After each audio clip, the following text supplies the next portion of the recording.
Jisman atas kejemputan kepada saya mengambil bahagian dalam conference ini. Saya harap menggunakan peluang ini mempelajari dari anda semua. Good morning everyone. The theme for today's conference is on innovation, capability building in emerging markets. But I'm going to be very provocative by starting not to talk about innovation, but about imitation. Now, the word imitation has a bad reputation, especially in this part of the world. We think about Asia, we think of rip-off, copycats, and so on. Right? So imitation is bad.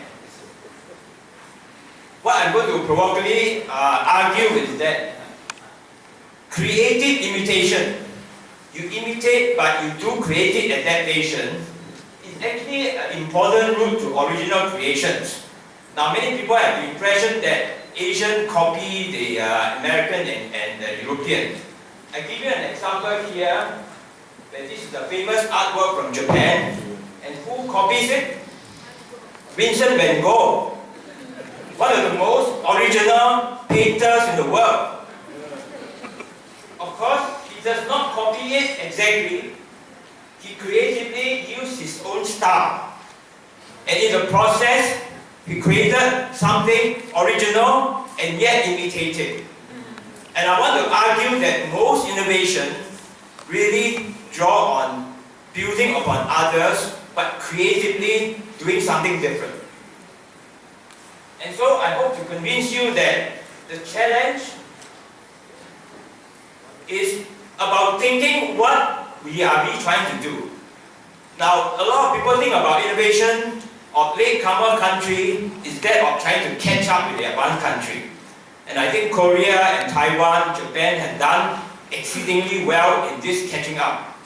In fact, they had even overtaken some of the leaders in the process. What I want to argue is that catching up by following what the leader is doing is only one way. More importantly, we must think about how they can creatively break out of what the leaders are doing. The conventional thinking is that you cannot break out and do your own until you are close to the leaders. What I hope to sort of provoke you to think is that there are many other ways to innovate, and you can actually break out from the leaders when you are far away from the leaders. So, let me therefore try to first rephrase or reframe what the challenge of the latecomer country or firm is. Many people think of latecomer as, well, the easy phase of development is over, using cheap labor, cheap land is over, now competition is increasingly on innovation capability. You talk to the World Bank, the Asian Development Bank, and Pak Jusuf also mentioned it. Everybody talks about the middle income traps. The idea is that countries like the BRICS, including Indonesia, are likely to be trapped in the middle income because you cannot have this innovation capability to catch up. And it's very hard to catch up because technology frontier are moving so fast, as Pak Jisman has mentioned. So how do we catch up when we are already behind and the world is moving so far ahead? What I want to argue is that there are obviously lots of disadvantages to being latecomers. I listed some of them here. But there are also advantages to being late. And I listed some of the advantages of being late. And I argue that one of the problems of being late is actually this inferiority complex. Somehow we don't have confidence in ourselves.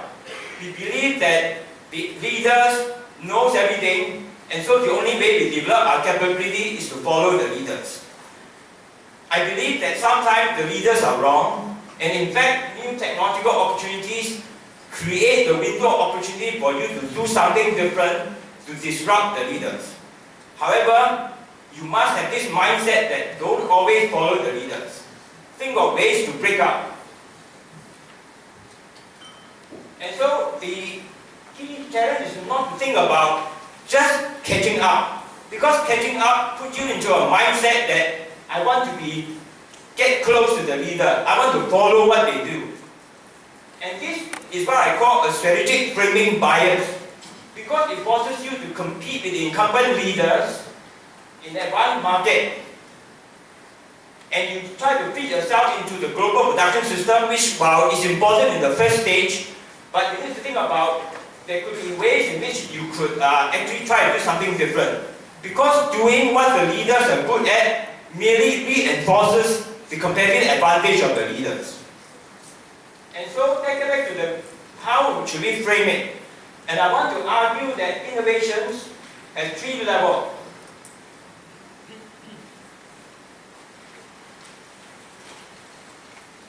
We need to learn first how to use advanced technologies. You don't need to know how to make a car, but you can use a car. You don't need to know how to make a computer, but you can use a computer to do many things. So the first step is really about learning how to use. Now, I sort of, for the sake of argument, to simplify it, I talk about a path following versus a path breaking learning. In path following learning, you actually see what other people use the equipment for, and you follow them. This is what I call imitative use. But you could have creative use. The same technology, you could apply it to a different industry. Maybe advanced country use biotech. Just now, Pak Jisman talked about biotech, right? Biotech in healthcare, create new drugs. But you are an agricultural economy. Maybe you can apply biotech, same techniques, maybe to your own agricultural products. It's the same technology. But you, instead of trying to do the same thing as a leader in creating drugs, which is much more difficult, maybe you apply it to areas where you are more familiar with. So this is what is called creative use. Use the technology in new ways. Now, the second part is about learning to replicate. And this is where the Korean and Japanese will be extremely good. When the Korean first started, the car industry was dominated by the American, Japanese, and European. So what did the Korean do? The Korean learned how to make the same car. This is what we call duplicative imitation. You make this thing, I learn how to make the same thing. I reverse engineer or whatever. But however, as I suggested just now, you could have creative imitation. Where you try to make the car, but you don't make it the same way. You make it different, or you try to focus the engineering skill on a different part. Now, one of the examples that if I have time to get into a bit more detail later, is how China today, for example, has become the world leader in electric bicycle. So, electric bicycle involves the use of electric motor generator. It involves some of the mechanical engineering skill, but the technical barrier is much lower than making an electric car. All the advanced countries in the world, Japanese, American, European, all focus on electric car. China are so far behind, it will take them longer. But by focusing on a simpler job, electric bicycle, building electric motor to actually allow you to drive a smaller vehicle, China has captured the world market. China today is not only the world's largest consumer of electric bicycle, they are the world's largest producer and exporter, and they are now moving from small dual-use electric bicycle into electric motorcycle that actually is as powerful as a gasoline motorcycle, and now they are moving into 3 vehicles, and slowly they're going to move up. So this is an example of what I call creative imitations. You don't imitate exactly, but you try to apply them in a different way and master new engineering skill because you are solving a different problem. In the same way that Vincent van Gogh had creatively imitated the artwork of the Japanese, but not in the same way, so that you create new values. And the last part is so-called learning to innovate, where you try to create new things, and as Pak Jisman had mentioned, you can talk about incremental, continuous, all the way to radical and discontinuous. So on the left-hand side is what I call path following. You follow the same path as the leader, incrementally follow them, or you replicate what they are able to do. Path breaking involves a mindset that says, let's try to do things different from the leaders. either apply it to a different industry, apply it to a different market, or focus on a different attribute of the technology, so that while the leader focuses on improving the quality, I'm focusing on reducing the cost. While the leader focusing on increasing more and more feature, I'm focusing on maybe the need for mobility. So by focusing to do something different, you have a chance to sort of pursue a different path from the leader. So my main argument is that as a latecomer firm and as a latecomer nation, there are a lot of opportunities to really pursue this what I call path-breaking approach. So just to recap what I said, while the conventional view is that you need to learn through this path, and only when you are very close to the leader, you begin to learn to invest in radical discontinuous innovations. What I want to argue is that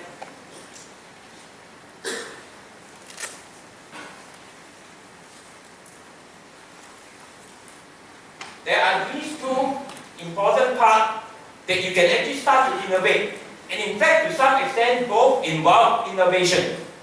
They are not in the conventional way of innovating entirely new technology, but they are innovative applications. So for example, in services, a lot of the innovation is actually in business model. The technology is not the new thing. What is new is the business model of doing things. And many of the so-called internet, e-commerce, new business approaches, they don't involve new technology, but they involve thinking through new ways to apply the business model to a market that you are familiar with. So this is the box that I would argue, especially for latecomer firms, we should pay more attention to. And in a sense, you could argue that path breaking is very much related to the idea of disruptive innovation of Clayton Christensen. Remember, he talked about low-cost disruptive innovation. While the leader focusing on sustaining the advanced technology, the follower, instead of trying to follow and catch up, which is a hard thing to do, you try to disrupt the leader by introducing completely sort of a new way of doing things, new business model, or you focus on new markets and new niche creations. So just to give you an example, Procter & Gamble is the world leader in making shampoo. When Procter & Gamble at first talked about reaching out to the Asian market, how to make their shampoo more customized to Asian consumer, initially the researcher in the headquarters in Boston, in North America, think of what flavor does Asian like, what color do Asian like, so that we put these into the shampoo to make them more appealing to Asian customers. That was their leader thinking. Because they knew that in the past, in order to sell more shampoo, better shampoo, they need to appeal to the taste, to the sense of the advanced consumer. But they only learn when they come to China, go and visit the rural villages, that they realize the problem is completely different for the Asian users. When you watch a Chinese village lady trying to wash her hair, what's the big problem that she faces? There's very little clean water. So the challenge is, how do you make a shampoo that can be washed with a small amount of clean water? Now this is an insight, this is a knowledge that is known to the local entrepreneur, the local businessman. They will understand this problem and they will do the R&D that focus on solving this problem rather than the problem that the leader are accustomed to. So it is very important that you are from the emerging markets. You understand the needs and requirements of the emerging markets. Sometimes the advanced leader actually don't understand it as well as you do. So it is your job to really use your market insights and change the direction of innovation to suit the need of your problem. So let me give you the example here of, in China, what Haier has done to innovate this water heater is this product. Now what is innovative about this is that because for the Chinese consumer, their house is very small. They cannot afford to pick a big tank. So what do the innovators do? They use this market insight to make a small water heater that double up as a shelf to reduce space use. So this is an example of what I call space constraint. In the emerging market, space constraint is an issue, so you focus on miniaturization. So the point is that you are the latecomer, you are on a lower technology frontier, the leader is far ahead. However, instead of trying to follow the leader and learn all the capability of the leader, you say, in my case, the leader wants to focus on the quality of the product, but I want to focus on reducing cost. Or in the case of the my strategy is to try to innovate by reducing space requirements. So you don't do the same thing as the leader. Just like if you are from India, Tata would want to invent small cars rather than invent cars that are more and more powerful with many fancy features. Because your customers are different. So by pursuing a different directions, focusing more on the cost dimension in this case, rather than on the feature dimensions, you then break out from the leader. You produce a product that is different from the leader and allow you to capture a market whose customer characteristics are different from the leader. So in essence, you could see that in the emerging market, there are many different conditions. So in China, for example, because for a long time there is lack of intellectual property protections, the normal way you sell many innovative products will not work.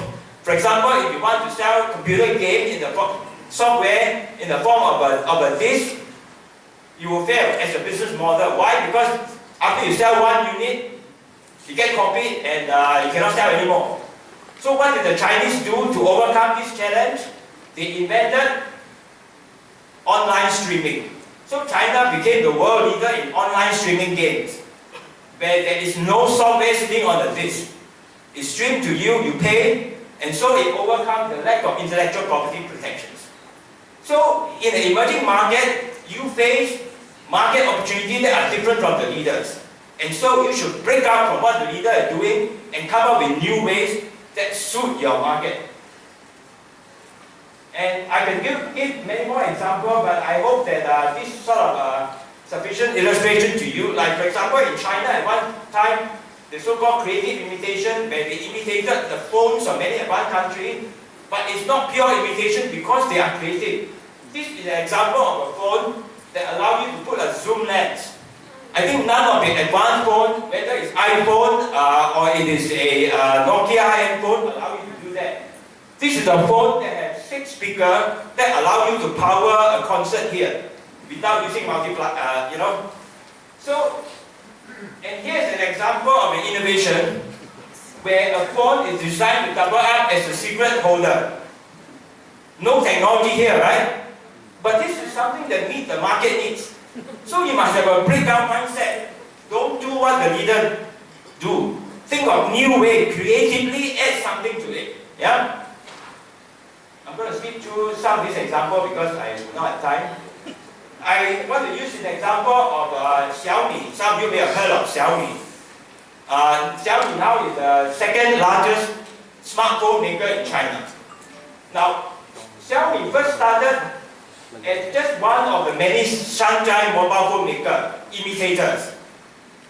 But remember what I said, the path to original creation often goes through a process of imitations. Soon after, Xiaomi pursued creative imitation. Although it started by imitating Apple's cool design, it is now actually pursue a different business model from iPhone. And some of you may know that they sell at low price and they use what they call a flash online sales only. Now, when the model introduced is of limited number, 10,000. If you don't, you have to buy it online quickly. If not, it's over. So, for example, this is something that they actually recently did in Singapore. Once they open online, as you can see, within 42 seconds, people bought up 5,000 phones. It's a different business model. So while Xiaomi copied some of the iPhone features, it introduced business model innovation that is suited to the context of China, and that enabled them to succeed. And the other innovation they have is that they keep the price of the hardware low, but they make revenue from various applications. It's a different business model from that of iPhone. So when people think of Xiaomi, you think, oh, they copy iPhone. Actually, they think it's creative imitations. And in fact, now you see that Xiaomi is moving ahead and becoming a leader in smart TV before Apple does it. Apple talks about it, but Xiaomi actually has done it. And Xiaomi has introduced a smart Wi-Fi router that enables users in China to access non-accessible websites. Again, this is a problem unique to China. Because they understand the market, they introduce products that suit that market. So I hope this sort of provoke you to think that the way you want to be the leader is not to just by investing in all core R&D and take 5-10 years to do it. You start by learning from the leader, imitate them, but quickly introduce your own differentiation. And once you learn enough, you can break out in more substantial way. So this breakout mindset is what I would like you to sort of highlight. And I want to say that this creative imitation, by the way, technology is enabling a tsunami of opportunity for creative imitation. Think about 3D printing. 3D printing allows you to creatively adjust any product in the market. You think about the emerging open technology platform for Internet of Things. Once the interfaces are standardized, there is enormous opportunity for you to creatively adapt and adjust. So I just want to highlight that for the emerging markets, your opportunity to compete for the middle market is actually more important than trying to compete in the advanced market. Because this is a market that is actually, the advanced country need to come down, the poor country need to move up. And so countries like Indonesia, firms here have the opportunity to capture this market. And advanced country people talk about sort of reverse innovation. You heard about the big word, right? I would say that for our part of the world, the key challenge is not reverse innovation. The key challenge is horizontal innovation. In other words, if you figure out how to sell to the lower middle class in Indonesia, where they are very price sensitive, you can sell it to the lower middle class in Turkey, in Mexico. Because their income, their behavioral characteristics are more similar to you than the consumer in Europe or the consumer in America. So think of the huge opportunities in the emerging market. Think about markets that are like yours. And by focusing on the need of that market, you will break out from the leaders who are still trying to come down from the high end to the middle end. So I would like to end by saying that essentially behavior depends on government policy as well, that a certain policy will influence certain type of behavior. And it's important, however, to have an entrepreneurial mindset. And really, what I like to argue and hope that Presiden Mulia School, like us, NUS Business School, we want to encourage more an entrepreneurial approach to really have a breakout mindset, to have confidence in ourselves, not to have inferiority complex, that we can be better than the leader by breaking up. Thank you very much. Thank you very much.